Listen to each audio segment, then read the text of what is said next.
Hola, bienvenidos a Esquina Literaria. Soy Yolanda Miranda y les estoy compartiendo la lectura de este libro, Los más famosos casos de psicosis, de Juan David Nacio. Prácticamente ya vamos a terminar esta lectura. Espero que les haya gustado, pero sobre todo que les haya servido. Tiene casos muy interesantes y también un abordaje bastante práctico.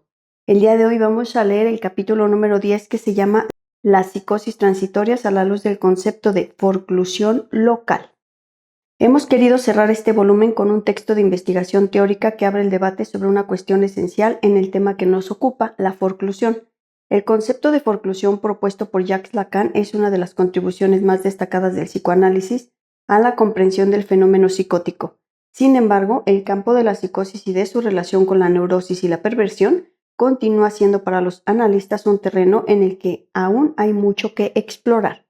Con ese mismo espíritu de descubrimiento, Juan David Nacio propuso la tesis de la forclusión local a fin de explicar ciertas manifestaciones consideradas psicóticas, delirio o alucinación, que aparecen en pacientes que no presentaban necesariamente una patología de psicosis, y a fin de explicar también el caso contrario, es decir, ciertas conductas caracterizadas como normales que se dan en pacientes diagnosticados como psicóticos. El carácter teórico del texto que sigue exige del lector un conocimiento previo de la teoría y del vocabulario lacanianos.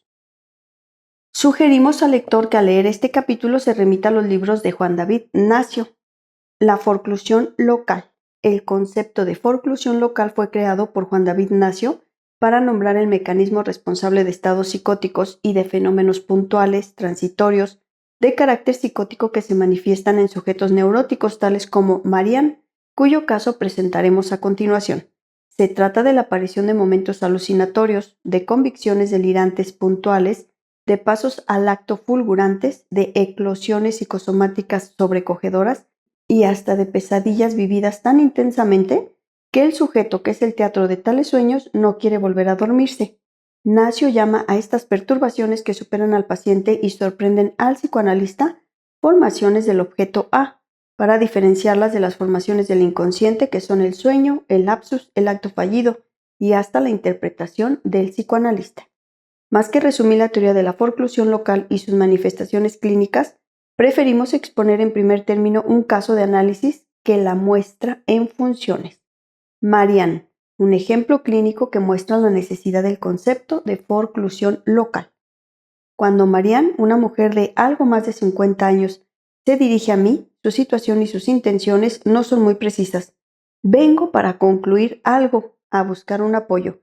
Acaba de separarse simultáneamente de un primer psicoterapeuta, por decisión del analista, y de su marido. Abandonó a este último en plena noche después de una relación sexual satisfactoria pero banalizada por su pareja.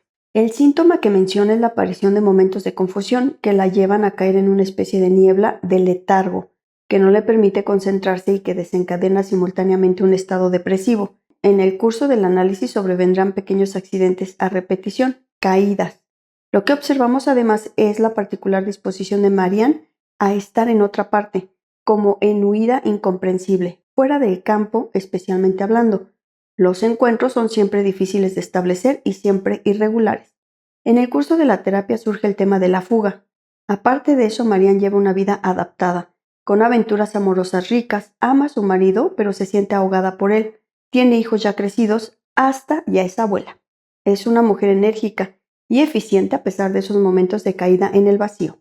En su adolescencia, Marianne vivió un momento psicótico, un episodio de forclusión. En su ciudad natal se cometió un infanticidio. Marianne, que por entonces tiene 18 años, sufre una descompensación. Se encuentra en un estado de confusión y tiene la convicción delirante de ser la autora del homicidio. Se siente pues deprimida e incapaz de preparar el examen del bachillerato. No puede concentrarse ni memorizar nada. El incidente, que duró varias semanas, fue minimizado por las personas que la rodeaban. Durante la primera entrevista, Marianne menciona un intento de seducción paterna y lo comenta del siguiente modo: ¿un padre puede hacer cualquier cosa? ¿Recuerdo o fantasía?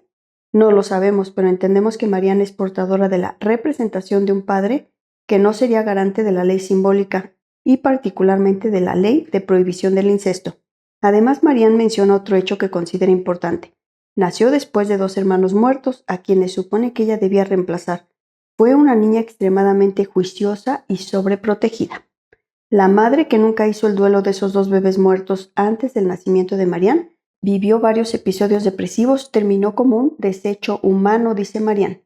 Esta mujer exigió además que su hija mayor, nacida de un matrimonio anterior, media hermana de nuestra paciente, bautizara a su hijo con el nombre de uno de los 2 niños muertos. Retornemos al episodio forclusivo de la adolescencia. Recordemos los hechos. Cuando Marianne tiene 18 años, toma conocimiento de que una niñita ha sido asesinada en su pueblo. Sufre una descompensación y se acusa del homicidio de la niña. El descubrimiento de que fue la propia madre la autora del infanticidio no quebranta el sentimiento íntimo de Marianne de que es ella quien mató a la niña. Estamos ante un semidelirio, pues Marianne sabe, en el nivel consciente, que no es la asesina, pero ese conocimiento no disminuye su creencia delirante. Se siente decididamente culpable, se deprime y vive un momento de confusión mental. Marianne se ve entonces habitada por 2 corrientes contrarias, incompatibles entre sí, y la que se impone no es la corriente consciente que obedece a la lógica racional, sino la otra. ¿Cuál es el mecanismo causal de este episodio delirante? Ha ocurrido un hecho trágico. Una madre mata a su hija. Marianne percibe este asesinato como un llamado que le está destinado. Extrañamente se siente y hasta se sabe implicada. Se desencadena entonces un episodio depresivo a partir de una convicción delirante. Un hecho ocupa el lugar de un dicho. Un delirio ocupa el lugar del pensamiento que normalmente debió concebir la joven en relación con ese crimen. Un significante fue convocado, pero no se presentó, forclusión, y en su lugar apareció la formación delirante. La intensidad del impacto de un suceso trágico le revela a Marianne su incapacidad de simbolizarlo. Lo que le descubre su impotencia para responder es la fuerza del llamado. Esta impotencia absoluta, esta no respuesta radical, es lo que Nacio llama forclusión local. No apareció la representación ni tampoco el efecto que la acompañaba. La formación delirante se organiza, pues, de manera autónoma, heterogénea. El resto de la personalidad y Marianne, por inteligente y sensata que sea, piensa y dice, identificándose con la madre filicida: fui yo quien la mató. En este ejemplo, el mecanismo de la forclusión se presenta del siguiente modo. Ante todo, observamos en Marianne el retorno en lo real de un significante forcluido. El significante que no aparece en lo simbólico reaparece transformado en lo real, con la forma de una certeza delirante. Yo soy la asesina de esa niña, soy culpable. La representación forcluida e enquistada sería: mi madre ya mató a 2 niños, también puede matarme a mí. Que haya sido forcluida significa que esta representación no se presenta, que ha sido abolida, pero permanece más activa que nunca. Reaparece de manera invertida. El fui asesinada se transforma en yo mato. El mecanismo en cascada podría desarrollarse siguiendo las diferentes proposiciones sucesivas. 1. Odio a los niños como mi madre que ya mató a 2. 2. Entonces soy una madre. 3. Luego soy la mujer de mi padre que además ya me ha tocado. Contenido sexual. 4. Esta es la proposición forclusiva. Tengo razón para temer a mi madre, pues mi madre quiere matar a la niña que soy. Proposición intolerable. Aquí el sujeto de la acción es la madre. 5. Esta proposición abolida reaparece en lo real, en una forma delirante. Soy la asesina de la niña. Aquí el sujeto de la acción es Marianne. El sentimiento asociado a la forclusión es la angustia de muerte, la angustia de ser asesinada por la madre, que podría formularse del modo siguiente: toda madre odia a su hijo, no hay madre sin odio. Esto, por supuesto, no excluye el amor y no significa que todas las madres sean asesinas. Quiere decir sencillamente que toda madre tiene fantasías animadas por el odio, fantasía que en Marianne se estructura según esta proposición. Yo también odio a esos bebés muertos, por lo tanto soy una madre, luego soy la mujer de mi padre. Así la angustia de Marianne se alimenta de una fuente doble. Por un lado, el odio contracatectizado, que la convierte en madre; por otro, la fantasía incestuosa vivida como una realidad. Si un padre puede hacer cualquier cosa, entonces él ya no es un padre, es un seductor, ya no hay más padre. La representación que no se presenta es: mi madre quiere matarme, que para Freud es una variante de la angustia de castración.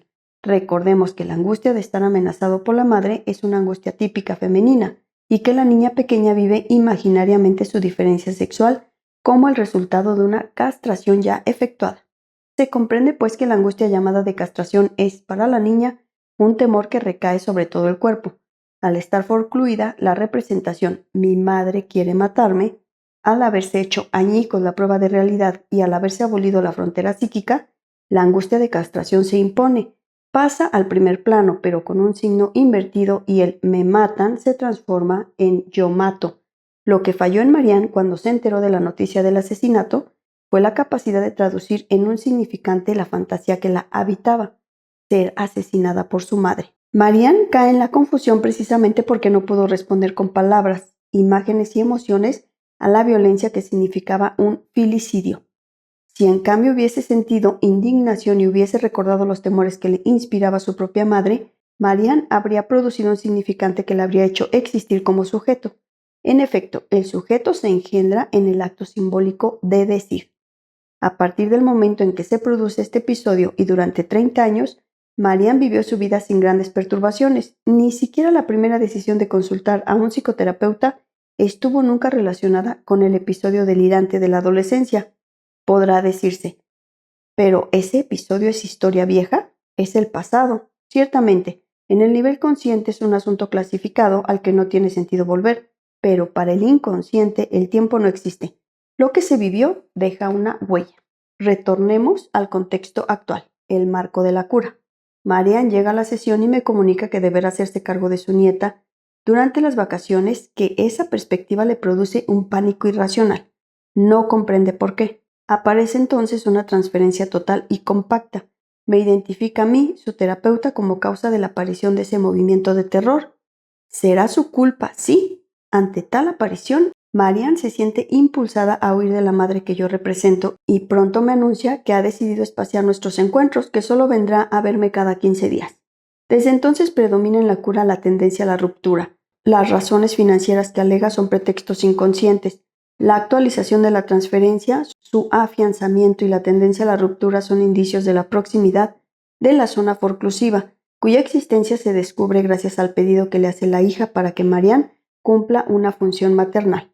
En sesión, la paciente explica que siente una gran diferencia entre lo que experimenta cuando se trata de su nieta y cuando se trata del nieto varón.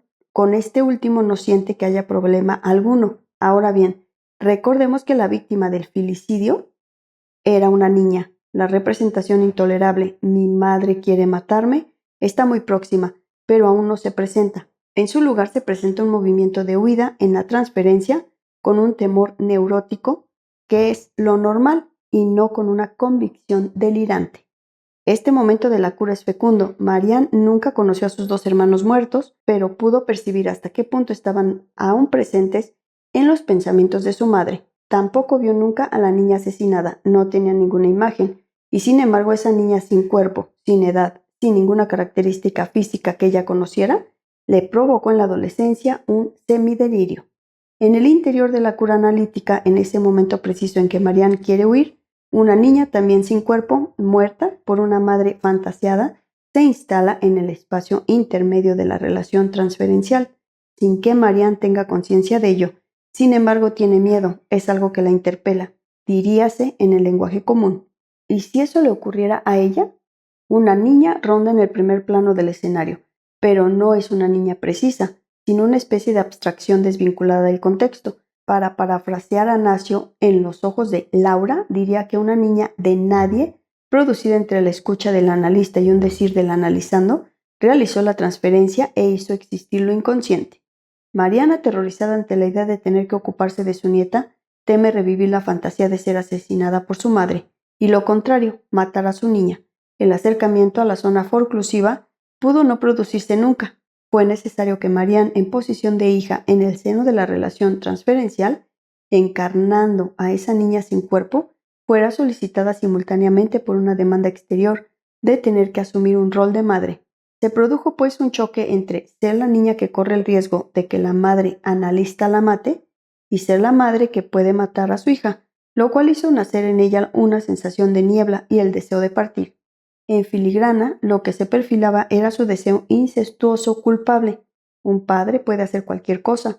Agreguemos además que más allá, o mejor dicho, más acá del incesto con el padre, para la niña se trata ante todo del incesto con la madre. Establecido esto, ¿en qué sentido el ejemplo de Marianne muestra la necesidad del concepto de forclusión local propuesto por Nacio? ¿Por qué ese calificativo de local? ¿Qué elemento esencial aporta a la teoría y a la clínica?